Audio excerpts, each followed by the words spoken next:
Hey guys, welcome back to Let's Play Illusion of Gaia. And this path here, if you remember, we just kind of popped over here. This is heading to the right from the previous screen we were at there, just like it looks like it would be.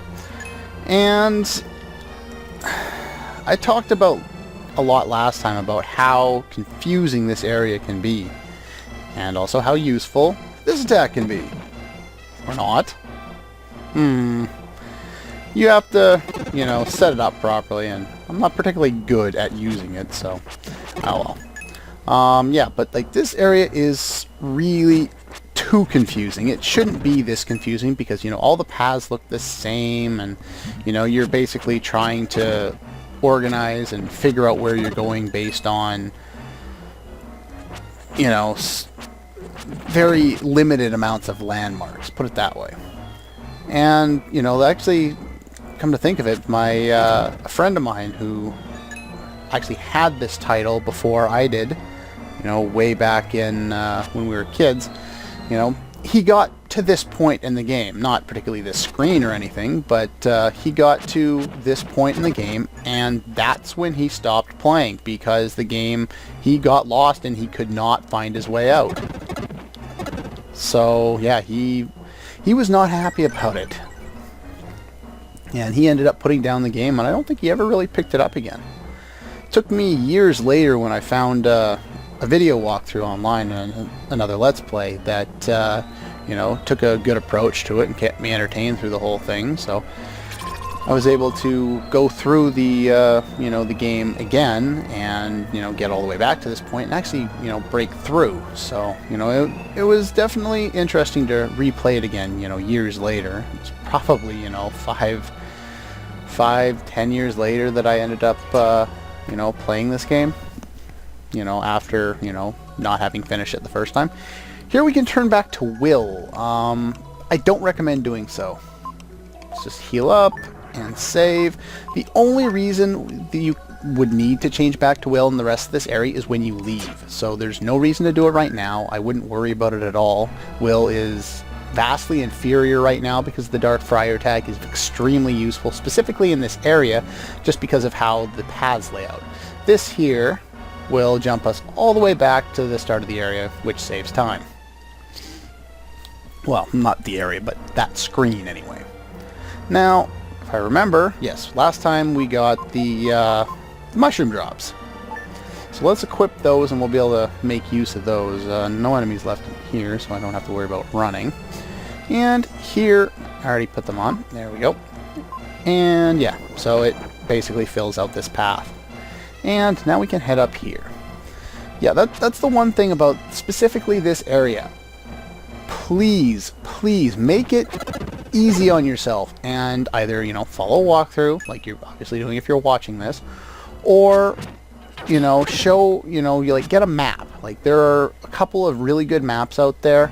The one I'm personally using is one, my own experience, and two, you know, before I had enough experience to kind of know where I was going in this area, I was using a map from vgmapper.com, or I think that's the name of the site anyway. VG Maps, something like that anyway. Yeah, the, really the way it, I already went up here, didn't I? Yeah, it blocked off, dead end there. You know, this game is just, or specifically this area, it's just too confusing without it if you haven't played the game enough to, you know, get used to all the little areas. So yeah, definitely get a map. You know, like I said, I was using one that's basically, it takes screenshots from the game, but the map itself was kind of out of order, and, you know, it would show one area leading into an area that it didn't actually lead into. So after I got the map, I had to go and, you know, put letter indicators on there. And now I believe I'm going this way right now. Yeah, as you can see right here, we can't progress because we need more mushroom drops. So in order to do that, we need to head down this way and head over to the right. This area is a lot of mushroom tops, even though this place has like a weird look to it as is. So definitely want to charge up before going anywhere. Specifically on the mushroom tops, you're going to fight a lot of these guys, and they just die so much faster when you're using your attacks, you know, your ranged attack. There we go, I got 4 and 1. Very nice. Now I believe, yeah, that's the top.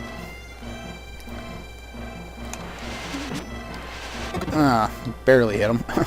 I don't need that. Why am I going after them? You can take them out like that too. It does work. It's just a lot easier to hit them from range. There we go. And 5 enemies left. I missed some earlier on. I'll have to go back and hit them later. Here we get some more mushroom drops. I think we get 3 sets in this area if I remember correctly. And they'll open up new passageways that we didn't have access to before. There we go. Head back down. And the enemies I missed are over to the right here, so let's just charge up. And how many more? 3? There we go. HP restoration that I didn't need. Okay. Now that we've picked up some more of those, we can actually continue. So let's head back down to the previous screen here. And back up to the area I was showing off moments ago. There's only 1 red jewel in this entire area, so, you know, don't have to go out of our way to find a whole bunch of extra things. Most of the, I think all of the chests except for the one I already got, are, you know, plot required items, so I guess that's good. Let's avoid getting hit there. Yeah, see, there's the next spot we need some more mushrooms in order to, mushroom drops in order to do anything. Yeah, see, now I can't walk over that spot until that stuff fades, otherwise I'll take damage. So yeah, now we need to head up. At this point in the game, it gets a little easier to manage because there's usually only 1 remaining passage that you can take at this point. There we go. Here in this specific screen is not a good example of that because... Aww. I think I got 5 of them, but I didn't get all of them. Yeah, this specific screen, there are multiple... I don't think there are multiple exits from this screen, but it's definitely confusing because there are multiple directions. Here we have another dark space. Again, we don't really need this one, except for this. And the reason why I sound so exasperated is because it's meh. We learned the aura barrier, which in a lot of games I would love a skill like this. However, in this game, it's just not very useful. And that scrolling text is making a really loud sound, which kind of gets irritating, especially when there's no background noise. Puts a barrier around you. And basically works the same way as Will's spin dash. So let's get out of here and I'll show that off real quick. I probably won't really use it. So yeah, you hold down directional button, or your attack, hit your button, and it spins around you. It can last longer than that. It's not that bad. But for the most part, Darkfire is infinitely better and kills faster. This jump will just take you back to that dark space. Now, let's kill you. How many enemies do I got left? Lots. Ow! I wanted to take out this one as well, but unfortunately wasn't able to do that. Let's see if I can kill off a few of these guys. There we go. Plenty of enemies. I don't think there are any down here. This leads back to the start of the area, or the start of this screen there. So, just we've done a very large circle at this point. Head up here.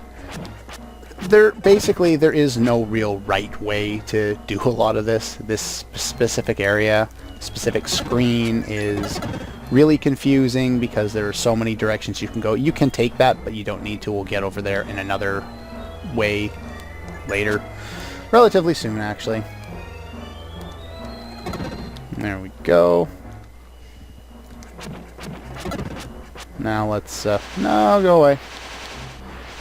These enemies here are probably the most logical ones to use the aura barrier on if you were, you know, so desire to use it. Now here, ow, let's charge up again. We got another one of those guys popping up here. No! And up here, we'll basically loop. Okay, no, this is the dead end. Thinking of a different part of the area. Okay. Now let's charge up again. Take out some of these guys down here. There we go. Charge up before going down here, if I remember right. Yeah. 3 of those guys. You don't want to deal with those guys. 6 enemies and a chest. And there's a dark space down there. That's the one we saw already.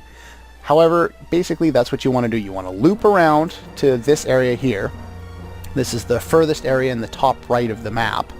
So take this area, go down here, and now we have one of these. You want to jump here, bounce a couple times, and we'll end up here. Now run this way, and we'll get to that chest.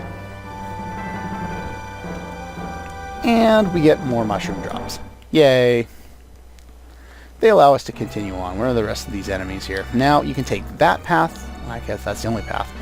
Basically, this sends us over to the far side that I said that we'd have access to at one point. Ow, that hurt. Okay, that little jump point there will just lead you up here that you can get to normally without using it, so I'm not going to bother. Let's see, what else we got here? Did I kill? No, I didn't kill these ones. 3 more. Let's finish these guys off now. And I got 2 of them.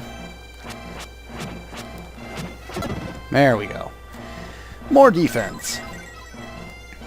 Now, taking this will send us back over to the main part of the map. And basically just head down from here. No matter where you are, just head down. Keep heading down long enough, you'll end up... This is the start of this screen that we got to, so head back down here. And I believe it's this one? Yeah. And here we'll be able to make use of the mushroom drops there. And that allows us to continue on. Whoa. How many enemies are in here? 6? Okay. Not too much to worry about, but, you know, don't go running in this area. Ow. There's HP. HP is always helpful. And, again, we're going to want to use, there we go.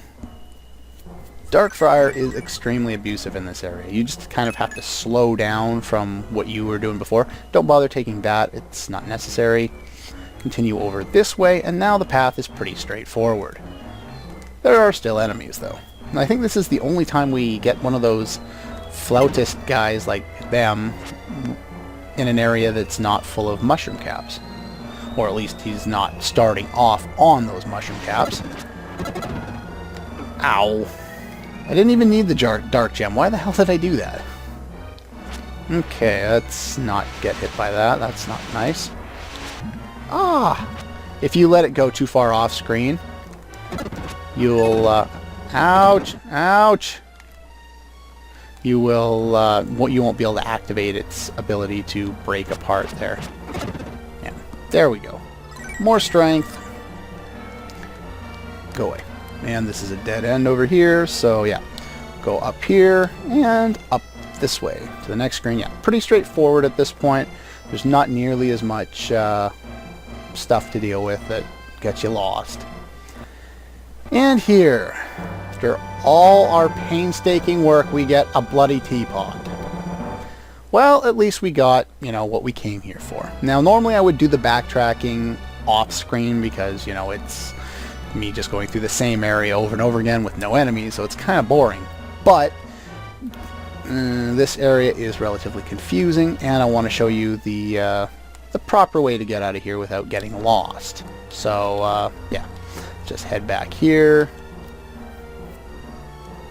and we'll just kind of make our way out relatively slowly. Now, this is the time you actually do want to use this one, which will just take you back down to an earlier part of the map. And go down, and down again.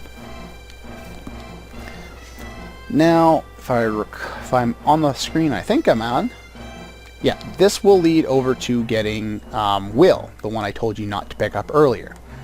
So yeah, not too much to this one, just, you know, pop over, get Will, because you need Will to actually leave this area, which is probably one of the reasons, like my buddy, when I was talking about it earlier, you know, he got lost here. You know what? He may have gotten lost after getting the teapot and could not figure out how to get back because he couldn't figure out how to get back to get Will. It's an area, you know, this is kind of a dead end. There's no real reason to go back in this direction once you've already come here and taken out all the enemies. But yeah, we need to become Will here. And then we can head back and get out. And it's relatively straight after this as long as you don't take any detours. If you take detours, you're going to get lost. So again, you know, do the jumping that we did the first time we were in this area. And let's get out of here. Run across the bottom and down. And this is back to, I believe it's the second screen that we've seen, or we saw in the area. I don't need to slide there. No, you just need to charge up. Use spin dash, go over in this direction. And if we head down here, this will take us back to the first screen. And from here, it's a straight shot out. Well, not a straight shot out. There's nothing straight about this area. It's all curves and confusion. Anyway, now we can head back to Euro. So let's figure out what the hell we need this stupid teapot for anyway. Can't imagine it's that important to the plot, or what, at least what passes for a plot in this game. Plot aside, the game is, you know, plenty of fun, like I've, you know, said multiple times now. You know, I just like to poke fun at things, so. Anyway, let's talk to you. That's it? That's all I get? Feel an evil presence. I could put a Star Wars clip, but no. I'm lazy. Huh, maybe the townspeople have changed into demons. Maybe someone in the town square or one of your friends. Use the teapot and anyone you suspect. So yeah, the idea here is we're going to use the teapot. Well, let's get that out of here. Don't need that in my inventory anymore. We equip this and we go to use it, but nothing happened.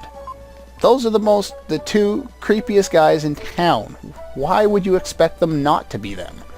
Now, I haven't tried using this on everybody in this area. All I know is you have to use it on one certain person in order to advance the plot. So I'm just going to go straight to it. And it's in here. Well, I'm not going to go straight there. Let's do one detour first because, you know, Eric, you're just weird. Really? Kara's weird too. Come on, game. You really should have transformed one of them, or at least had some clever line of dialogue. But no. You can use it on anyone here, but, you know, if you use it, I guess, in this room, or on people in this room, we get Moon Tribe people.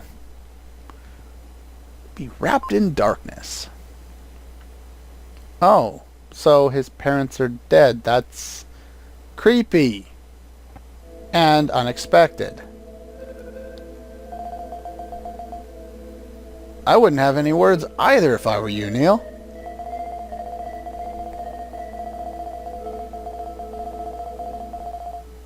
Yeah. Like I was saying, I think in the last episode, this game goes from, you know, upbeat and strange to really dark, really fast. And it's jarring. You know, they really need some better transitions in this game from the plot going from one point to another. And I know there are points where that jarring is intentional and it works. Most of the cases in this game, it doesn't work.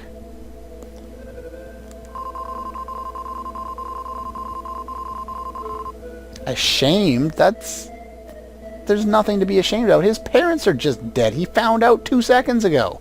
What is wrong with you, Will?